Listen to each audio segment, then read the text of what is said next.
Après le crash de 2008, les banques m'avaient donné 300 millions sans taxes pour acheter de l'immobilier que certains idiots avaient perdu. McDonald's est dans l'immobilier. Ils vendent des burgers, mais ils achètent de l'immobilier pour qu'ils ne payent pas de taxes.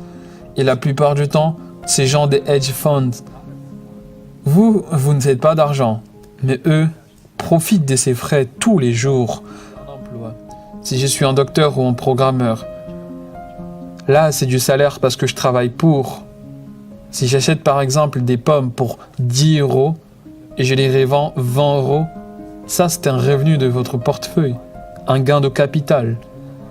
Mais le revenu passif qui est le cash flow est jamais taxé. Et des gens crient « taxez les riches, etc. » Je leur dis « bonne chance ».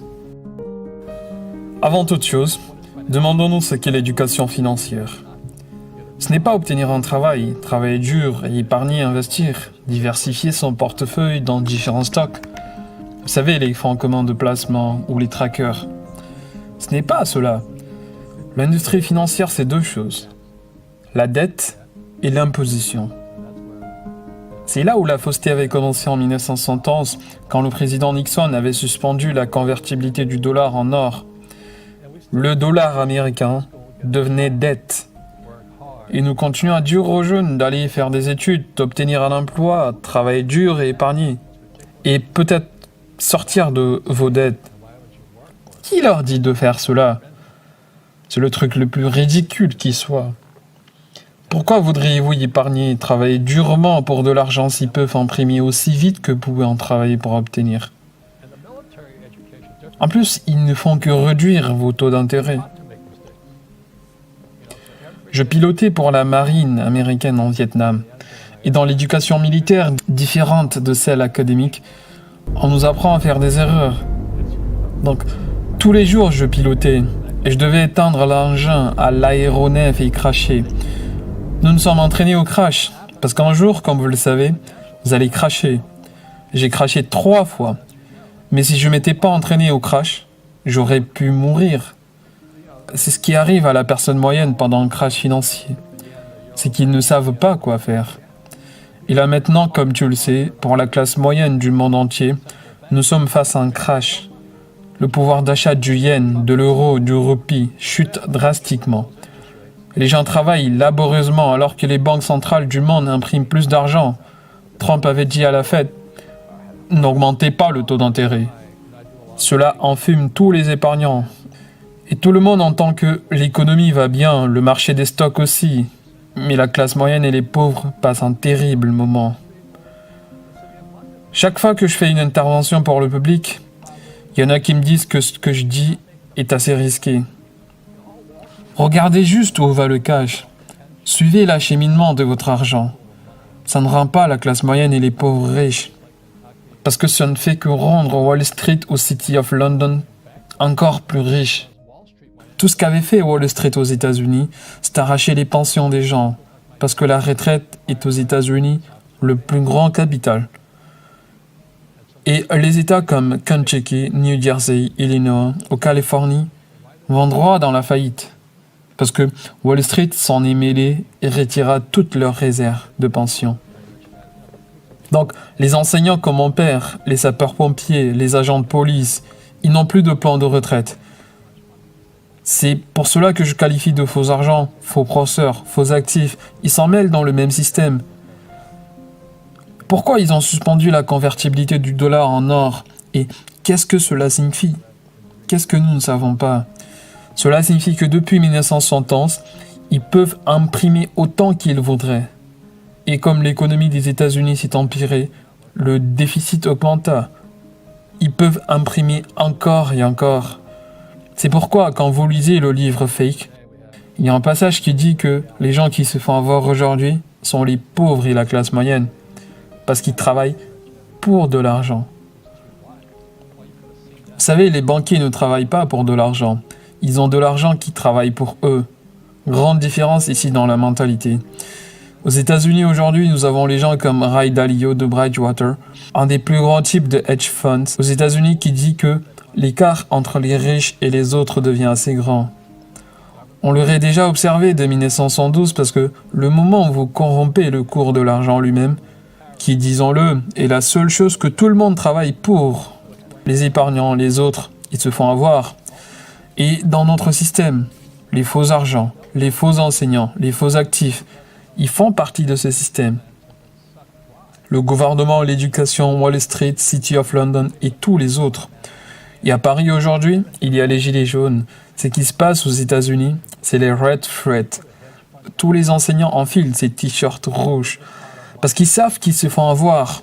Ils protestent parce que leur plan de retraite a été mis à zéro par Wall Street. Et qu'est-ce qu'ils ont fait? Ils ont mis un gérant d'un hedge fund pour gérer leur pension. Vous rigolez? Vous mettez le gestionnaire d'un hedge fund pour gérer la plus grande pile d'argent de pension des enseignants, des sapeurs-pompiers, des agents de police. Ils n'ont pu faire que détourner tous les cash qu'il y avait. Et les enseignants se posent des questions sans obtenir des réponses parce qu'ils ne savent pas grand-chose de ce qui se passe. Ils sont dehors à protester en masse dans tous les États-Unis. Mais vous n'entendez pas parler d'eux parce que le regard est tourné vers les gilets jaunes. On ne parle pas des Red Threads. Donc, toutes ces choses explosent maintenant. Et cela nous mène à la question que je me suis toujours posée. Qu'est-ce que nos écoles nous apprennent sur l'argent? Très peu. Parce que Wall Street ne leur permettrait pas. Quand j'étais dans l'école de l'aviation, mes instructeurs peuvent piloter et je pilotais à leur côté. Mais à l'école, vous ne savez pas si votre instructeur l'est vraiment ou pas. C'est de là que vient mon expression « faux professeur ». Quand j'étais dans mon programme de MBA, j'étais en même temps dans la marine. C'était vers les années 1973, etc. Les étudiants à l'université de Hawaï me criaient dessus parce que j'étais assez stupide pour m'y rendre avec mon tenue d'aviateur. Ils criaient sûrement des injures, meurtriers de gamins, etc. J'étais dans la classe et mon prof de comptabilité, il ne savait pas du tout ce qu'est la comptabilité. Moi, j'étais dingue. J'étais pas comptable, mais je savais qu'il ne l'était pas non plus. Et je lui dis, « Êtes-vous un comptable ?» Il dit, « J'ai un master en comptabilité. » Je lui dis que c'était pas ça la question. « Êtes-vous comptable ?» Non, j'ai un diplôme en comptabilité. Puis je me suis tenu debout. Les marines ne sont pas les plus brillants. Et j'ai répété, « Êtes-vous comptable ?» J'ai reçu la même réponse. Je lui ai dit, « T'as un faux. Tu sais pas ce dont tu veux enseigner. » Et depuis lors, quand j'entends ce que ces gens enseignent nos enfants sur la comptabilité, c'est la mauvaise comptabilité. C'est confondant, vous savez, l'actif met de l'argent dans votre portefeuille, le passif enlève de l'argent de votre portefeuille. Il compte tout ce qui a une valeur comme un actif, votre voiture comme un actif, votre résidence comme un actif, alors qu'ils enlèvent de l'argent de votre portefeuille. Votre plan de retraite, devinez quoi? C'est un passif. Ça vous prélève de l'argent chaque mois. Et à qui cet argent s'en va? Wall Street. C'est pour cela que ces fonds d'investissement ont pour slogan « Vos actifs sous gestion ». Ils sont payés pour la gestion, vous ne gagnez aucun argent, mais eux, ces fonds des fortunes sur les frais qu'ils vous prélèvent pour la gestion de ces actifs. Et la plupart du temps, ces gens des hedge funds. Vous ne faites pas d'argent, mais eux profitent de ces frais tous les jours. Et beaucoup de gens pauvres confondent l'actif avec le passif. Ils pensent que leur maison est un actif, alors que c'est un passif. C'est pour cela que j'ai crié sur le prof de comptabilité quand je lui ai dit que l'actif est un nom, le cash flow est un verbe. Pour comprendre ce qu'un actif ou passif, il vous faut un nom plus un verbe. Donc, si le cash sort de votre portefeuille, c'est un passif. Si le cash va dans votre portefeuille, c'est un actif. J'ai 7000 propriétés en location. Ce sont des actifs. Chaque mois, le cash va dans mon portefeuille. Alors que beaucoup de gens ont des grandes maisons sur des montagnes et leur cash s'en va ailleurs, puis ils vont doucement dans la faillite. La raison pour laquelle les riches ne travaillent pas pour de l'argent est premièrement les dépenses pour la taxe. Voyez, il y a 3 catégories de revenus. Le salaire, le portefeuille et le revenu passif. Le salaire, c'est quand vous avez un emploi. Si je suis un docteur ou un programmeur, là, c'est du salaire parce que je travaille pour. Si j'achète par exemple des pommes pour 10 euros et je les revends 20 euros, ça c'est un revenu de votre portefeuille, un gain de capital. Mais le revenu passif qui est le cash flow est jamais taxé. Et des gens crient « taxez les riches, etc. » Je leur dis « bonne chance ». Parce que la plupart de ces gens qui se plaignent, ils ne savent pas du tout ces trois sources des revenus. Et les riches n'ont de toutes les manières pas de travail. Ils ont des actifs.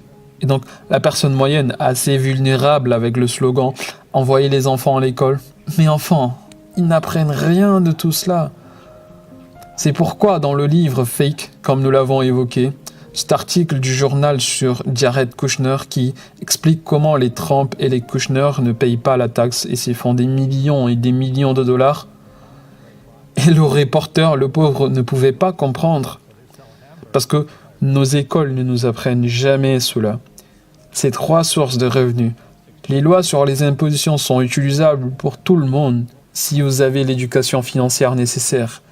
Et la raison pour laquelle je suis un fervent défenseur de l'éducation financière est que sans cette éducation, vous allez payer beaucoup de taxes. Très peu de gens iront acheter ce que j'achète, faire 1 million de dollars et payer 0 taxes. McDonald's est dans l'immobilier. Ils vendent des burgers, mais ils achètent de l'immobilier pour qu'ils ne payent pas de taxes.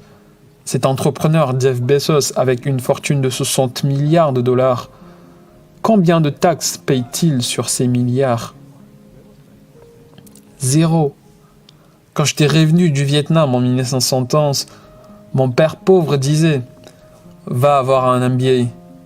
Mon père riche en rigolait. Il me dit « Avec ça, tu deviendras un employé. Qui d'autre embauche les gens avec un MBA ?» Il était juste pragmatique. Il disait que si tu veux vraiment être riche, prends des cours sur l'immobilier. Je lui dis « Pourquoi cela ?» Il dit « Une fois que tu comprendras que l'immobilier est basé sur la dette, tu apprendras comment faire usage de la dette comme une liquidité. » Parce que c'est ce qui est arrivé en 1911. Le dollar américain devenait dette. Donc, une fois que vous ayez appris à utiliser la dette comme liquidité, vous ne pouvez jamais dire « Je ne peux pas me le permettre ».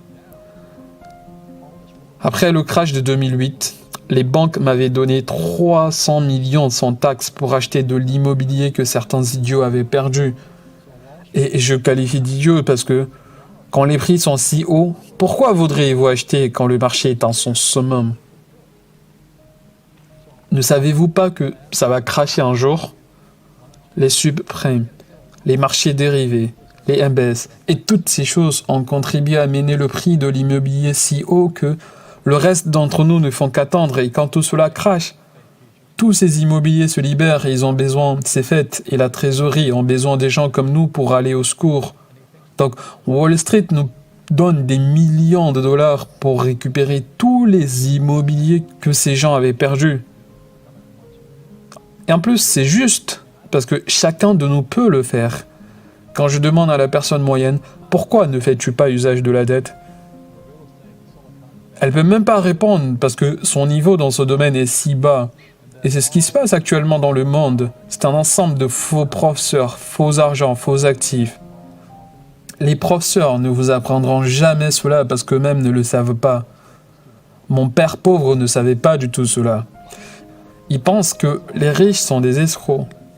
Non, les riches, ils jouent simplement avec des règles différentes. L'immobilier, je ne sais pas comment les gens font pour vivre à New York où les condos coûtent près de 55 millions de dollars. L'immobilier dans la Silicon Valley, vous ne pouvez pas y toucher. Et toutes ces entreprises empruntent de l'argent et nous font croire que l'économie est bonne, le chômage au plus bas. Ils disent qu'il n'y a pas d'inflation. Mais voyez-vous les prix des aliments, de l'immobilier, de la dette étudiante, du soin? C'est une bulle. Ce qui se passe là, c'est que ma génération va commencer à prendre sa retraite. Mais il n'y a plus d'argent pour eux. La sécurité sociale est aux oubliettes. Les pensions aussi, les étudiants. Ils ont eu tout le monde avec la dette. Ceci n'est pas de l'économie, c'est une bullonomie. Mais ils ne vous l'apprendront jamais. Et pourquoi il continue à imprimer de l'argent? Parce que c'est une addiction. C'est comme de l'héroïne. Le moment où vous prenez cette première dose et vous dites « je vais arrêter la semaine prochaine ». Mais l'état de l'économie continue de s'empirer. Il continue à imprimer. Et voilà ce qui va advenir.